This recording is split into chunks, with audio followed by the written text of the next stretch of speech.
यूरोपीय यूनियन ने पाकिस्तान के खिलाफ करारदाद पास की है। इसमें पाकिस्तान को इंतहा पसंद मुल्क करार देते हुए इस पर पाबंदियों की सिफारिश की गई है। तो पाकिस्तान को एक एक्सट्रीमिस्ट कंट्री, इंतहा पसंद मुल्क डिक्लेयर कर दिया जाएगा। आप सोचें, इस वक्त इंडिया के अंदर दिवाली हो रही होगी। पाकिस्तान के जी हस्बे साबक हस्बे रवायत डिप्लोमेट्स जो थे वो सोए रहे और हमें इतला तब मिली जब वो पास होके खबर की सूरत में सामने आई। लोग मजाक उड़ा रहे हैं, हिज उठा रहे हैं और हम जो हैं वो एक तमाशा बने हुए हैं और चौक में से जो भी गुजरता है वो हमारे सर के ऊपर चपत लगा जाता है। बच सकते थे इस फसाद से, लेकिन इन्होंने इस फसाद को मजीद भड़का दिया। शाबाश है इनकी नाअहली। फ्रांस के बारे में इस तरह के कमेंट्स कह रहे हैं। फ्रांस जो ऑलरेडी इंडियन कैंप में है, इंडिया से उसके मजबूत डिफेंस टाई है, हम लोग उन टाइज को इग्नोर करके हम इस किस्म की हरकतें फरमा रहे होते हैं।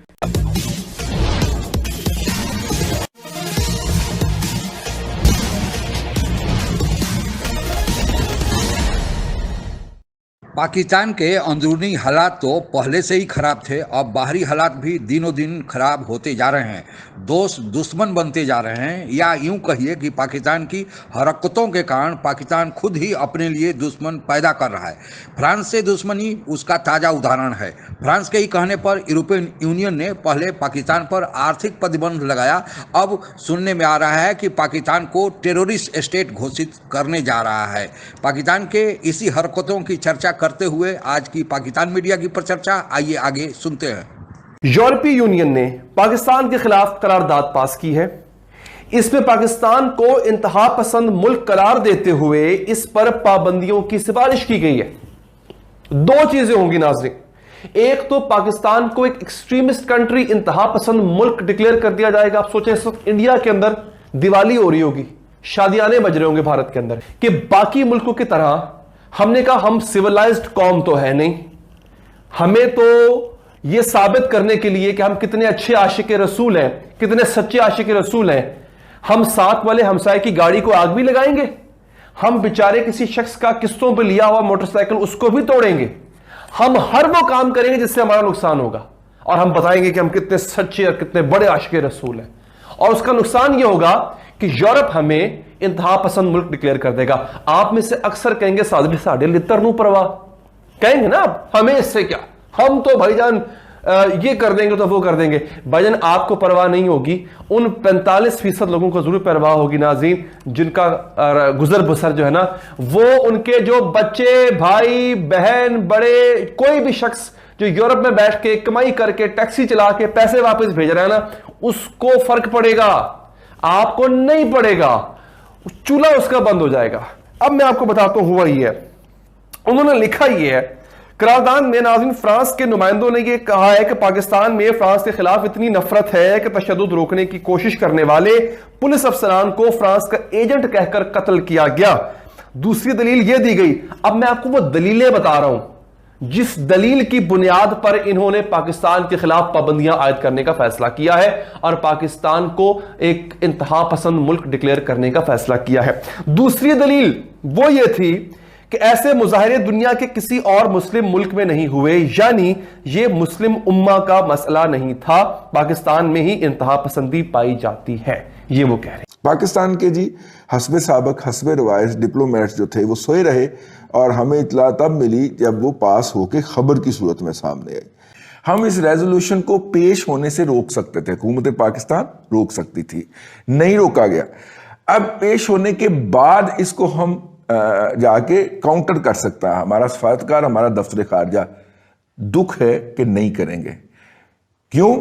क्योंकि यूरोपियन यूनियन को जब PIA की फ्लाइट्स के ऊपर बैन लगाया था तो वो हमें बोलते रहे थे, 2 दफा उन्होंने लेटर भेजा कि भाईजान ये हमने आप पे बैन लगाया है, इसके खिलाफ कोई अपील करनी है तो कर लें। हमने अपील नहीं की, वो राइट भी हमने फोरगो कर दिया अपील का। अपील करके हम उनको एंगेज कर सकते थे। तो इसलिए खदशा ये है कि ये GSP+ के लिए भी जो है वो अपील ना की जाए। क्यों भला? तुसी मैनू गेन नहीं देंदे पे खेलने वास्ते, मुझे काम नहीं करने देते, तो मैं भी फिर अपील नहीं करता। असम्बलियां ना तोड़े, अपील से तो बैकआउट कर सकता है ना। ये है इशू असल के अंदर। जो हमारी लोकल लड़ाई है इस वक्त अपना उसकी हकूमती ग्रोहों की या हकूमती माफिया की या माफिया के अरकान की या माफिया के फ्रीकैन की आपस में, वो खुल के आलमी चौक के अंदर पहुंच गई है और वहाँ से लोग मजाक उड़ा रहे हैं, हिज उठा रहे हैं और हम जो हैं वो एक तमाशा बने हुए हैं और चौक में से जो भी गुजरता है वो हमारे सर के ऊपर चपत लगा जाता है। सोचिए कि ये वो वज़ीर इमरान खान है जो कहते हैं मुझे वेस्ट की बड़ी अच्छी अंडरस्टैंडिंग है और ये इस किस्म के बयानात दे देते हैं जिसकी हमें बाहर कीमत अदा करनी पड़ती है, पाकिस्तान को कीमत अदा करनी है। इन्होंने क्या कीमत अदा करनी है वज़ीर इमरान खान ने? इनके तो बहुत से एटीएम से खर्चे उठा रहे हैं, जहांगीर तरीन से पहले याशी करते रहे, किसी और से कर लेंगे, लेकिन हम गरीब मारे जाएंगे, वो मजदूर मारे जाएंगे जो फैक्ट्रियों में काम कर रहे हैं, इनका क्या जाएगा? इससे पहले भी इसी किस्म के इन्होंने वो मलेशिया, ईरान और वो समिट वाली कॉन्फ्रेंस करके अरब ममालिक को नाराज कर लिया था। सऊदीया ने पैसे अपने वापस ले लिए हमसे, यूएई ने हम पे हमारे पे जॉब्स की पाबंदियां लगा दी, हमारे लोगों को वहां से फायर करना शुरू कर दिया, सऊदी अरब ने पाकिस्तानी मजदूरों को निकालना शुरू कर दिया, गुर्बत तो इधर आई, इनका क्या गया? उससे पहले भी ये इसी किस्म की हरकत फरमा चुके हैं। ईरान गए तो वहां पे जाके कह दिया कि पाकिस्तान से क्रॉस बॉर्डर टेररिज्म होता है। क्या है आप? आपको नहीं पता अगर फॉरेन पॉलिसी का तो आप मुंह बंद रखिए यार। कोई इनको ट्रेन जो लोग लाए हैं वो क्या सोच कर लाए हैं कि जिसको ये नहीं पता कि पाकिस्तान की फॉरेन पॉलिसी पे इसके क्या रिप्रिकॉशंस होते हैं, जो ये मुंह खोलते हैं, जो इनको हर वक्त मुंह खोल के इनका मुंह लीक होता रहता है, कुछ ना कुछ निकलता रहता है, उसकी कीमत पाकिस्तान अदा करता है। जब भी फिर इन्होंने खड़े कह दिया कि जनाब वो फ्रांस में होलोकॉस्ट का इन्होंने कंपैरिजन कर दिया।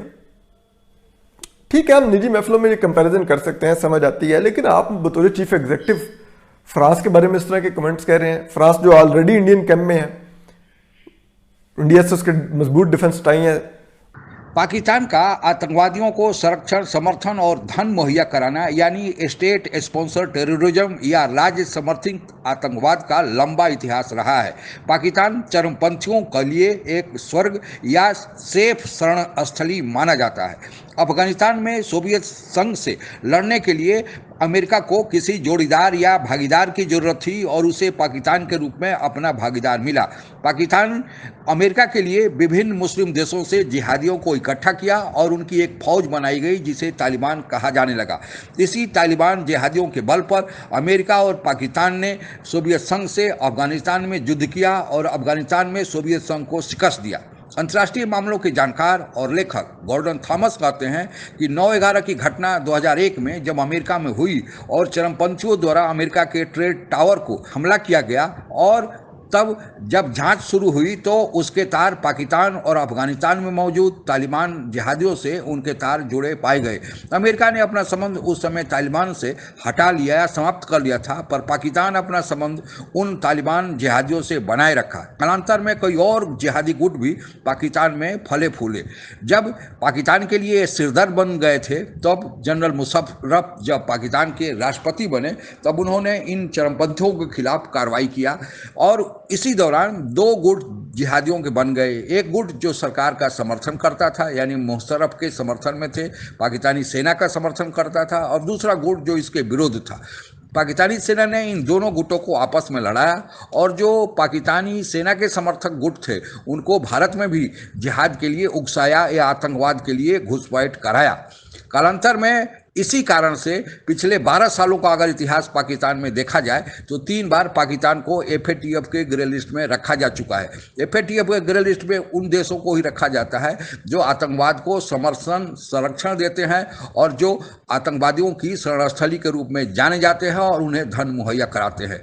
पाकिस्तान के लिए अब यह भी सिरदर्द बनते जा रहे हैं क्योंकि FATF के ग्रे लिस्ट में इन्हीं आतंकवादियों के कारण उससे रखा गया है, जिससे पाकिस्तान को भारी नुकसान होता जा रहा है। साथ ही विदेश से संबंध भी इन्हीं धार्मिक कट्टरपंथियों के कारण खराब होते चले जा रहे हैं और पाकिस्तान के अंदरूनी हालात इनके कारण भी खराब हो रहे हैं। दिनों दिन उसमें और वृद्धि ही हो रही है। इसलिए पाकिस्तान को चाहिए कि इन पर लगाम लगाए, इनसे अपना वास्ता तोड़े और एक विकास के मार्ग पर चले जो सबके लिए हित में है और भारत के लिए वही हित में होगा कि एक सबल पाकिस्तान बनकर सामने आए। आज के लिए बस इतना ही। आप अगर हमसे जुड़ा रहना चाहते हैं तो कृपया मेरे चैनल को सब्सक्राइब करें तथा बेल आइकन भी दबा दें ताकि नई वीडियो की जानकारी तुरंत आप तक पहुंच जाए। धन्यवाद। जय हिंद।